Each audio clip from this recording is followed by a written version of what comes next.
I carry with me no hostile remembrance. This was the most civil speech that ever prefigured a civil war. Jefferson Davis, senator from Mississippi, was a champion of Southern rights and an advocate of the extension of slavery into the territories. But he was not one of the firebrand secessionists. After the election of Lincoln, when his state declared its intention to secede from the Union, Davis had no choice but to bid farewell to the Senate, which he did on January 21st, 1861. He was soon elected President of the Confederate States of America.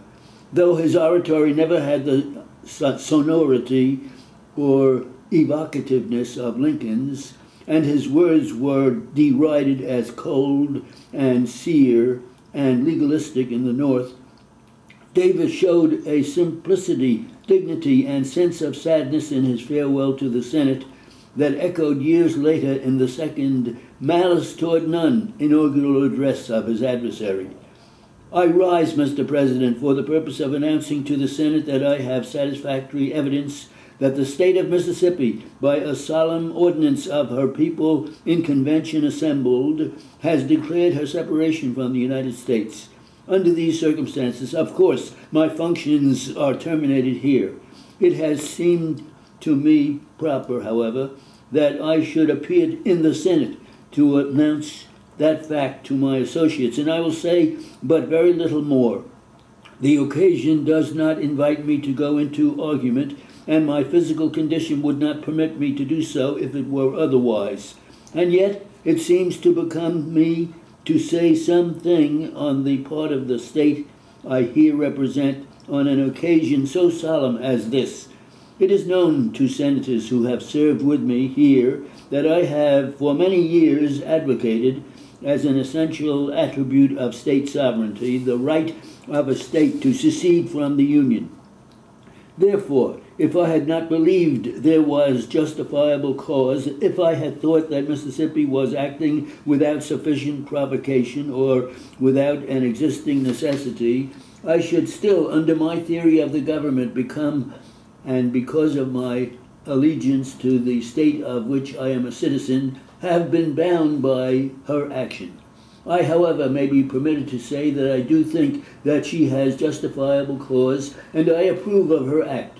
I conferred with her people before that act was taken, counseled them then that if the state of things which they apprehended should exist when the convention met, they should take the action which they have now adopted. I hope none who hear me will continue this expression of mine with the advocacy of the right of a state to remain in the Union and in divergence and disregard to its constitutional obligations by the nullification of the law.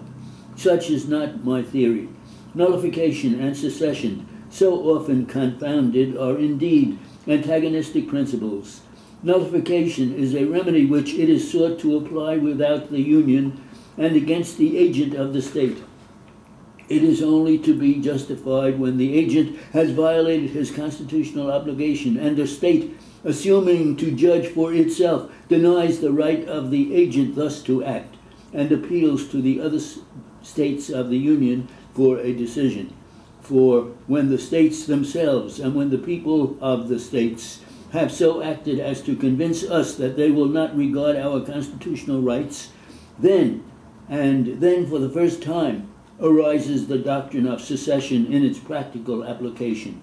A great man who now reposes with his fathers, who has been often arraigned for a want of fealty to the Union, advocated the doctrine of nullification because it preserved the Union. It was because of his deep-seated ills, short of a severance of the ties which bound South Carolina to the other states, that Mr. Calhoun advocated the doctrine of nullification, which he proclaimed to be peaceful, to be within the limits of state power, not to disturb the Union, but only to be a means of bringing the agent before the tribunal of the states for their fulfillment.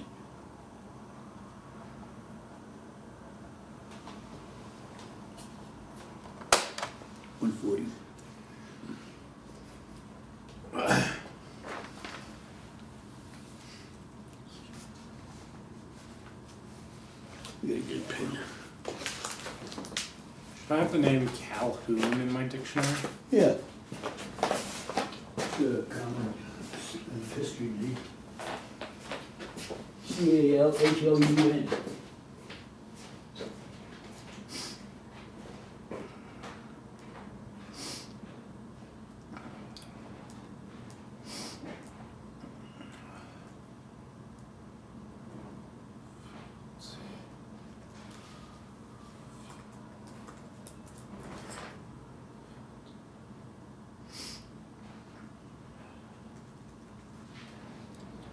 How was that? A little tough.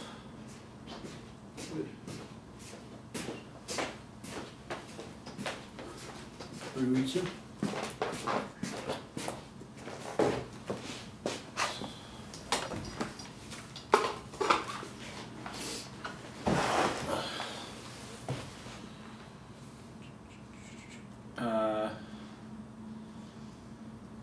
I carry with me no hostile remembrance.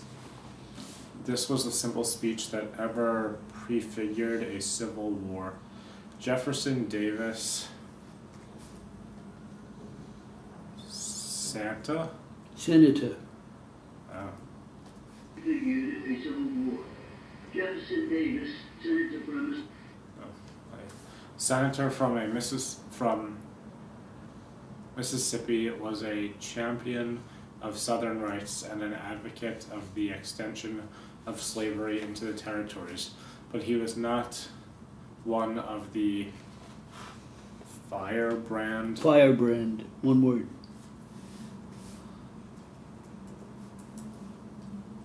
secessionists. Should I have that in my dictionary? Secessionists. Secessionists. After the election of Lincoln,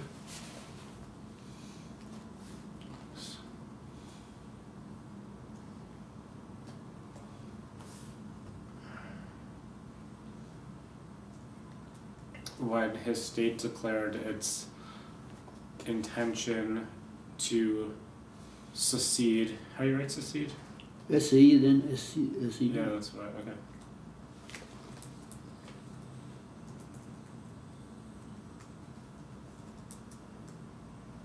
Oops.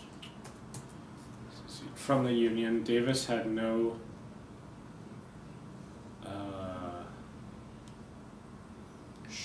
Choice. choice, but to bid farewell to the Senate, which he did on January 21st, 1861. He was soon elected President of the Confederate States of America. Though his oratory never had the sonority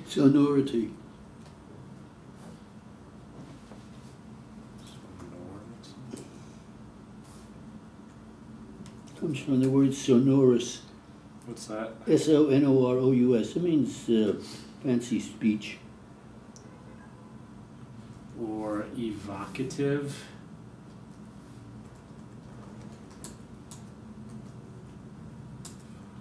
Evocativeness of Lincoln's, and his words were derided as cold and sere and legalistic. In the North, Davis showed a simplicity and sense of sadness in his farewell to the Senate that echoed malice toward the inaugural. That echoed years later in the second Malice Toward None inaugural address. Malice Toward None inaugural address of his adversary. Advocacy. No, adversary, right. I'm sorry. Okay, that's enough.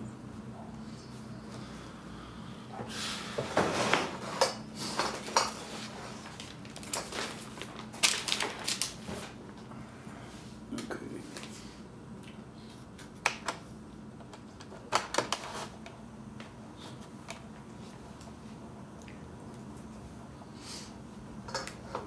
The people appeal from an order granting defendant's motion seeking dismissal of counsel or count one of the state court information, charging defendant with aggravated unlicensed operation of a motor vehicle in the first degree. Defendant was charged with operating a lawn tractor on a public highway in the early morning hours of March 2nd, 2002, en route from a bar to his home while his license to operate a motor vehicle was revoked and while he was intoxicated. Although the vehicle and traffic law does not specifically address lawn tractors, we nevertheless conclude that a lawn tractor fits within the broad definition of a motor vehicle set forth in Vehicle and Traffic Law, Section 125, i.e., a vehicle operated or driven upon a public highway which is propelled by any power other than muscular power. Thus, we conclude that defendant was properly charged with the operation of that motor vehicle on a public highway while knowing or having reason to know that his license to operate a motor vehicle was revoked. In granting defendant's motion, County Court determined that the lawn tractor came within the exclusion for farm-type tractors in Section 125, and thus that an operator's license was not required. That was error. Even assuming arguendo that lawn tractors could be considered farm-type tractors, we conclude that the exemption for such tractors applies only with respect to those tractors used exclusively for agricultural purposes or for snow plowing other than for hire. It is undisputed that defendant was using the lawn tractor for transportation purposes and not for agricultural purposes or snow plowing, and thus a license was required in order to operate it on a public highway. We note that Vehicle and Traffic Law expressly provides that a license is required to operate a motor vehicle on a public highway or other location designated in that statute. There is no statutory exemption from the licensing requirement for operators of lawn tractors that are operated on a public highway.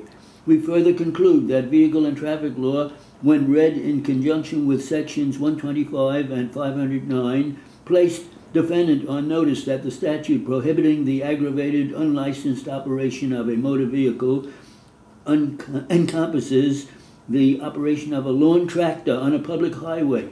See generally People versus Cleveland, 298, Appellate Division 2nd, 897, 898, 660, New York Supplement 2nd, 771. The issue whether defendant had knowledge or reason to know that his license or privilege of operating such motor vehicle was suspended, revoked, or otherwise withdrawn by the Commissioner is a matter of proof at trial. We therefore reverse the order, deny defendant's motion, reinstate count one of the SCI, and remit the matter to County Court for further proceedings on the SCI. It is hereby ordered that the order so appealed from be and the same hereby is reversed on the law. The motion is denied, count one of the Superior Court information is reinstated, and the matter is remitted to Steuben County Court for further proceedings on the Superior Court information. We respectfully dissent, even adjourning, assuming arguendo that a lawn tractor constitutes a motor vehicle within the meaning of the Vehicle and Traffic Law, Section 125, we conclude that the defendant cannot be convicted of aggravated unlicensed operation of a motor vehicle in the first degree pursuant to Vehicle and Traffic Law, Section 511, because a license is not required to operate a lawn tractor in this state. In order to establish that defendant committed the crime of aggravated unlicensed operation of a motor vehicle in the first degree, the people must prove inter alia that he was operating a motor vehicle while knowing or having reason to know that his license or privilege of operating such motor vehicle has been suspended, revoked, or otherwise withdrawn. As County Court properly noted, the crime at issue requires both operation of a motor vehicle and knowledge or reason to know that the license to operate such motor vehicle has been suspended or revoked. Because no license is required to operate the vehicle at issue, defendant cannot have committed the crime of aggravated unlicensed operation of a motor vehicle in the first degree. Defendant was convicted in the Monroe County Court, Patricia D. Marks, judge, of burglary and menacing. Defendant appeals.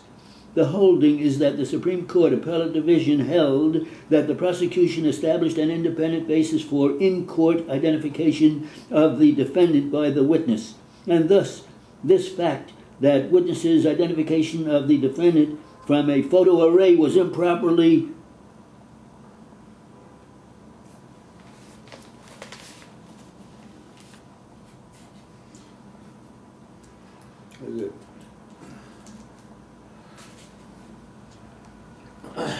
Tough.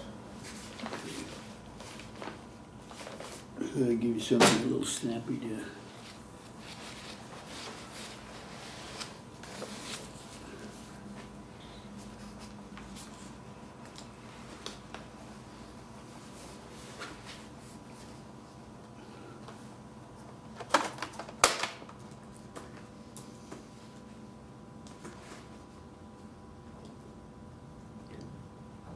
All right.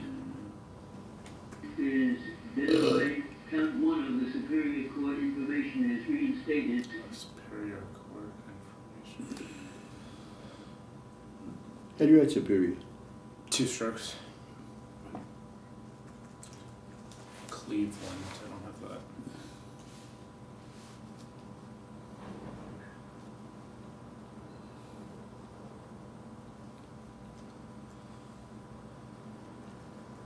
Considered form type tractors, we can form type human plug window that non-tractors could be. It is human plug window that non-tractors could be 25, and thus that an operator's license was not required. Having Alright, yes, I'm ready. Okay, ready?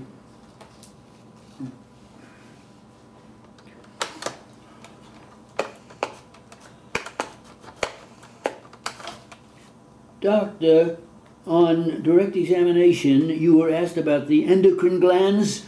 Yes, I was. They are what? They are ductless glands. Can you elaborate on that? Well, elaborating internal secretions which are absorbed directly into the bloodstream and influence various body functions. What about the hormones? The hormones are an active principle of an internal secretion. Doctor, the hypophysis, which is mentioned in your medical report, is what? It is a pituitary gland. It is a small body, is it? Yes, a small ovoid body situated in the hypophyseal fossa of the sphenoid bone. What is it composed of, doctor? It is composed of the adenohypophysis and the neurohypophysis, which performs distinct functions. And what are those functions, doctor? Well, the adenohypophysis, or anterior pituitary, is known as the master endocrine gland because of its physiological effect upon the suprarenals. Is that the only place where it is effective? Well, also in the pancreas, gonads, and thyroid. Are there some important hormones, doctor, of the adenohypophysis which are inflammatory? Yes, the inflammatory processes are essentially ACTH in order to maintain life. And is there a follicle that stimulates? Yes, the follicle is stimulating and luteinizing the hormone regulating the reproductive cycle. Doctor, what are growth hormones? Growth hormones are promoting the normal bone development. And what is prolactin? Prolactin stimulates the secretion of milk.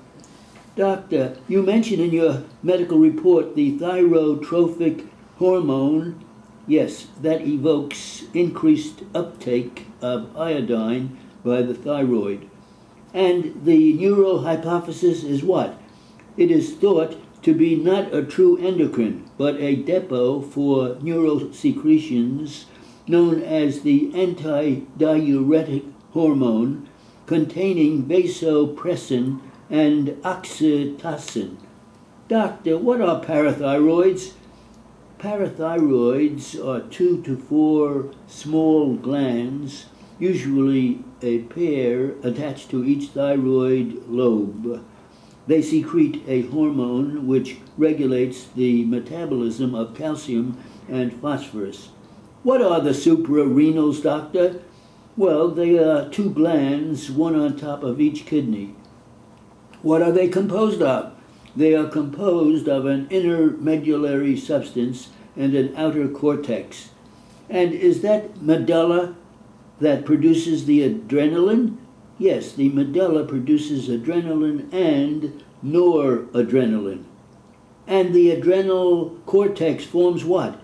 The adrenal cortex forms the adrenocortical steroids known as the corticosteroids or corticoids. What do they include? They include the glucocorticoids and mineralocorticoids. Is C19 derivative of androgens? Yes, it is, as well as C18 derivative estrogens. What are the adrenocortical steroids, doctor? The adrenocortical steroids help to regulate sodium, potassium, and chloride metabolism, the water balance, and carbohydrate, protein, and fat metabolism. And what about thymus? The thymus is the endocrine gland secreting thymin, a hormone which inhibits neuromuscular transmission. Doctor, what is your definition of a thyroid? The thyroid is a gland which consists of 2 large lateral lobes and a central isthmus. It produces the hormones thyroxine and trilodothyronine with different physiological properties. Doctor, diagnostically speaking, what is acromegaly? Acromegaly is a disease characterized by enlarged features, particularly of the face and hands. This is the result of oversecretion of the pituitary growth hormone. What is Addison's disease, doctor? Addison's disease is a primary adrenal cortical insufficiency, a chronic syndrome. The pigmentation is a dominant trait. And the adrenal apoplexy? Adrenal apoplexy is an adrenal infarction associated with hemorrhage. What is it usually a complication of? It is usually a complication of anticoagulatory therapy or septicemia. Is hypotension present, doctor? Yes, hypotension is present in an Addisonian crisis. And is that acute? It can be acute, an acute adenocortical insufficiency and a life-threatening event resulting from a lack of glucocorticoids, hyperkalemia, and depletion of extracellular fluid during acute distress. Clinical manifestations are lassitude, headache, mental confusion, gastric upset, circulatory collapse, coma, and death.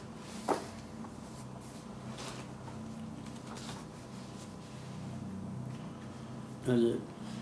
I feel like I'm suffering from gastric upset, circulatory collapse, coma, and death.